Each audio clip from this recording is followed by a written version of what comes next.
Hello दोस्तों, आज हम 2003 में रिलीज हुई Korean masterpiece movie old boy के बारे में एक्सप्लेन करेंगे। इस कहानी की शुरुआत में हमें एक शराबी को दिखाया जाता है जिसका नाम दाइसू होता है और ये एक बिजनेसमैन है। वो कहीं नहीं मिलता क्योंकि दाइसू को किसी ने किडनैप कर लिया था। फिर हम देखते हैं दाइसू छोटे से गेट से बाहर सर निकालता है और जो उसे खाना देने आया था उससे पूछता है कि मैंने ऐसा क्या गुनाह किया है जिसके कारण तुमने मुझे इस तरह बंदी बना रखा है। लेकिन वो आदमी उसको कोई जवाब नहीं देता और वहां से चुपचाप चला जाता है। दाइसू को पता नहीं था कि ये लोग उसे एक हफ्ता, एक महीना या एक साल नहीं बल्कि पूरे 15 साल तक उसे बंद करके ऐसे रखने वाले थे। और उस कमरे में एक टीवी, एक बिस्तर और एक बाथरूम है। और दाइसू को जो खाना देते हैं उस खाने में एक बात कॉमन है। उसे रोज खाने में सिर्फ मोमोस ही दिया जाता है और दाइसू अकेले रह के पागल ना हो जाए इसलिए वो लोग उसके कमरे में एक गैस छोड़ देते हैं जिसकी वजह से उसे नींद आ जाती है। एक दिन उसे नींद में सुलाकर वो लोग उसके शरीर से थोड़ा सा खून निकाल लेते हैं। दाइसू सो के उठता है, उस टीवी में एक न्यूज देखता है। उसे पता चलता है कि उसकी वाइफ का किसी ने खून कर दिया है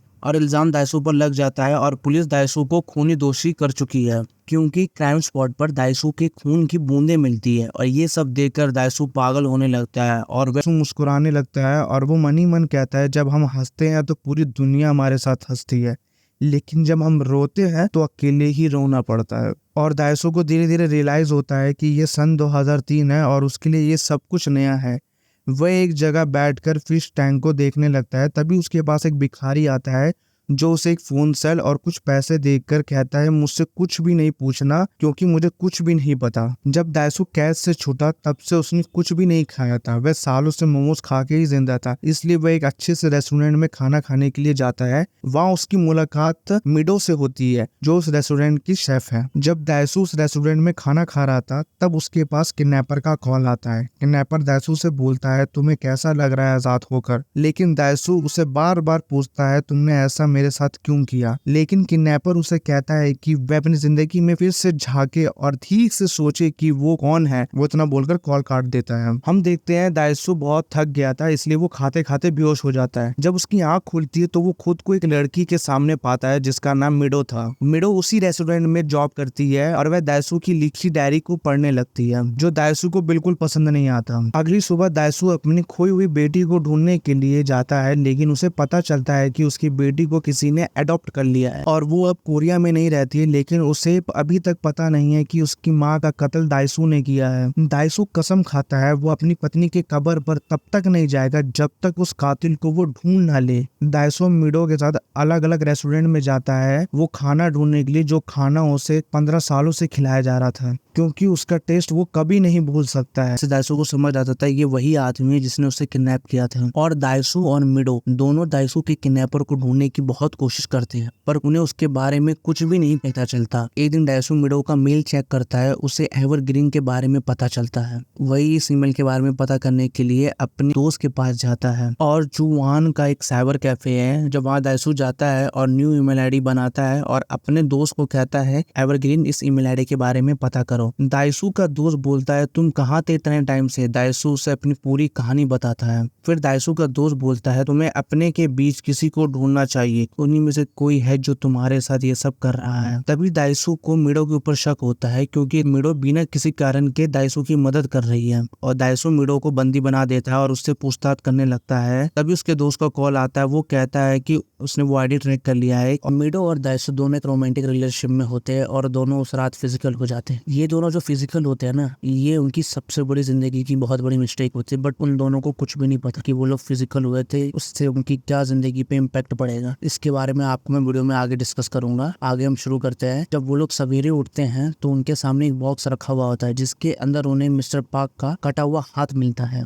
दाइसू मिस्टर पार्क का हाथ काटना चाहता था लेकिन वो हैरान था कि ये बात वू जिन को कैसे पता चली। दाइसू और मिडो एक इलेक्ट्रॉनिक शॉप के अंदर जाते हैं जहाँ पे उसे जूते के अंदर माइक्रोफोन मिलता है जिसकी मदद से वो जिन उनकी सारी बातों को सुन रहा था। दाइसू जब थोड़ी रिसर्च करता है तो उसे एक स्कूल के बारे में पता लगता है जिसमें वो कभी पढ़ा करता था। वह स्कूल के के अंदर जाता है जहाँ पर उसे रिकॉर्ड के अंदर एक लड़की जिसका नाम ली सुहा है उसके बारे में पता चलता है, लेकिन उसकी सभी फोटो वहाँ से हटा दी गई थी। दाइसो अपने दोस्त को कॉल लगा के उससे पूछता है, क्या तुम इस लड़की के बारे में जानते हो? जिस पर उसका दोस्त बताता है कि ये लड़की उसी की क्लास में पढ़ा करती थी, लेकिन इसने एक दिन नदी में कूद के जान दे दी थी। और साथ में ये भी बताता है कि वह लड़की पूरे स्कूल में बदनाम थी क्योंकि लोगों का कहना था कि उसके लोगों के साथ नाजायज संबंध थे। चला जाता है। दाइसो को अपने दोस्त के मौत का बहुत पछतावा होता है और वो नहीं चाहता कि मिडो के साथ भी कुछ ऐसा हो, इसलिए वो मिडो को मिस्टर पार्क के पास छोड़ देता है क्योंकि वो अब दोनों दोस्त बन चुके थे। और सच की तलाश में अकेले निकल जाता है और उसे धीरे धीरे याद आता है अपने स्कूल को छोड़ने से एक दिन पहले ली सुआ और उसके भाई दोनों को फिजिकल होते हुए स्कूल के अंदर दाइसो ने देख लिया था। और ली सुआ का भाई और कोई नहीं है, वो जिन है जिसने दाइसो को इतने 15 साल तक कैद करके रखा था। दाइसो स्कूल छोड़ने से पहले जो कुछ उसने देखा था वो अपने दोस्त वो हान को बता देता है, लेकिन उससे वो कहता है कि ये बात सीक्रेट रहनी चाहिए। और यही उसकी लाइफ की सबसे बड़ी मिस्टेक थी क्योंकि इसके बारे में पूरे स्कूल को पता चल जाता है, जिसकी वजह से ली सुआ सुसाइड कर लेती है और इसी का बदला वो जिन दाइसो से ले रहा था। अब दाइसो को पता चल चुका था कि वो जिन को इतने सालों तक उसे बंदी बनाकर रखा था का पता लगा लिया है और तुम्हें अपने वादे के अनुसार मरना होगा। दाइसो वो जिन को कहता है कि तुमने अपनी कजन सिस्टर को भी नहीं छोड़ा, किसी को तुम दोनों के रिश्ते के बारे में पता न चल जाए इसलिए तुमने अपनी बहन को मार डाला। वो जिन ये सब बातें सुनकर हंसने लगता है और उसे कहता है कि सिर्फ तुम्हारे मुंह खोलने की वजह से ये बात सबको पता चली। और ली सुआ को लगने लगा कि वो प्रेग्नेंट है और लोगों के दबाव में आकर उसने सुसाइड कर लिया। और इसके बाद जो हमको पता चलता है वो इस कहानी का दर्दनाक हिस्सा है। मैंने आपको वीडियो के बीच में बताया था ना, मिडो और दाइसो फिजिकल होता है तो वो ये लोग बहुत बड़ी गलती कर देते हैं। उसका राज खुलने वाला है। वो जिन दाइसो को बताता है कि उसे और मिडो को दोनों को वो जिन ने हिप्नोटाइज करा था और वो दोनों के जगने के बाद वो दोनों वैसे ही बिहेव कर रहे थे जैसे उन्हें कहा गया था। इसका मतलब मिडो दाइसो से मिलना, मिडो को दाइसो से प्यार करना, ये सब कुछ प्री प्लान था।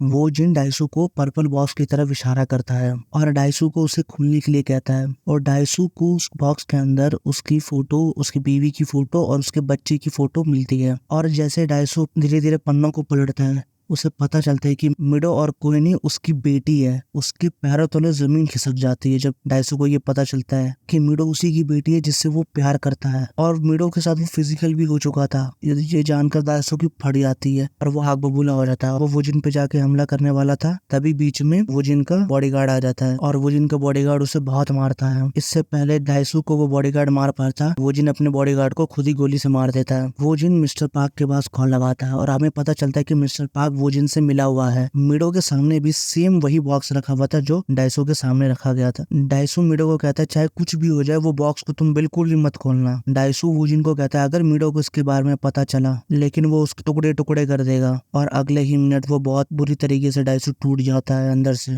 वोजिन के पैर पड़ने लगता है और उसे कहता है कि मैं तुम्हारा कुत्ता बनने के लिए भी तैयार हूँ। वो कुत्ते की तरह हरकत भी करता है दाइसो। दाइसो कहता है मगर इसके बारे में मिडो को कभी भी पता नहीं चलना चाहिए। लेकिन उसकी ये हालत देखकर वोजिन उसके ऊपर हंसने लगता है। दाइसो समझ जाता है कि उसे क्या करना है। वो अपने हाथों से अपनी खुद की जीभ काट लेता है क्योंकि उसकी जुबान ही थी जो वोजिन को पसंद नहीं थी, क्योंकि उसकी जुबान की वजह से उसकी बहन की जान गई थी। जिसके बाद वोजिन मिस्टर पार्क के पास कॉल करता है और उसे बोलता है वो बॉक्स ओपन ना करे और वोजिन उसे इसी हालत में छोड़ देता है और उससे कहता है अब उसके जीने का क्या मकसद रह जाएगा। और वो इतना कहकर वहां से जाने लगता है। तभी उसकी पीस मेकर का रिमोट नीचे गिर जाता है और दाइसो उसे तुरंत ही उठा लेता है और उसके बटन को दबा देता है। लेकिन उससे वोजिन को कुछ भी नहीं होता क्योंकि वो बस स्पीकर का रिमोट था और उसने दाइसो से झूठ बोला था और अब वोजिन का बदला पूरा हो चुका था। और वोजिन उस दिन को याद करता है जिस दिन ली सुआ ने उसके सामने सुसाइड किया था और वो रोने लगता है और उसके पास अब जीने का कोई मकसद नहीं था, इसलिए वो खुद को गोली मार देता है और मर जाता है। कुछ दिन बाद हम दाइसो को देखते हैं जो हिप्नोथेरेपिस्ट के पास आया है और दाइसो से रिक्वेस्ट करता है कि वो उन सभी यादों को मिटा दे जिसमें उसकी बेटी का जिक्र है।